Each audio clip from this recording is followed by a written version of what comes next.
ಅಪ್ಪಂದು ತಿನ್ನಂಗಿಲ್ಲ. ನಮ್ಮ ಊರಿ ಬಗ್ಗೆ ಯಾವಾರ ಮಾತಾಡಿದ್ರೆ ಅಡ್ಡ ಉದ್ದುದ ಕಡಿತೀವಿ. ಮಾಡಿ ಮಕ್ಕಳೇ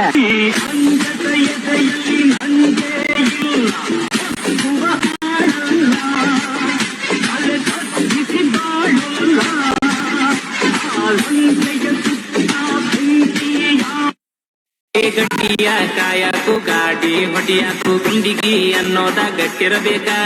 ತಿಂಡಿ ಡ್ರೈವರ್ನ ಪ್ರೀತಿ ಪಡಿಯಾಕ ಪುಣ್ಯಾನಿ ಮಾಡಿರಬೇಕ. ಸುತ್ತ ಊರಾಗ ನಿತ್ತ ನೋಡಂಗ ನಮ್ಗೆ ಗಟ್ಟಿಯ. ಮಾತ್ರ ಏನಾದ್ರು 20 ರೂಪಾಯಿ ಕಾಯಿನ್ ಇತ್ತು ಅಂದ್ರೆ ದಯವಿಟ್ಟು ಕೆಳಗೆ ಕಾಣ್ತಿರೋ ನಂಬರ್ಗೆ ಕಾಲ್ ಮಾಡಿದ್ರೆ ನಿಮಗೆ 10 ಲಕ್ಷ ರೂಪಾಯಿ ಸಿಗುತ್ತೆ ಫ್ರೆಂಡ್ಸ್. ಮಾತ್ರ ಏನಾದ್ರು 20 ರೂಪಾಯಿ ಕಾಯಿನ್ ಇತ್ತು ಅಂದ್ರೆ ದಯವಿಟ್ಟು ಕೆಳಗೆ ಕಾಣ್ತಿರೋ ನಂಬರ್ಗೆ ಕಾಲ್ ಮಾಡಿದ್ರೆ ಪ್ರಯತ್ನ ನಾನು ಇವಾಗ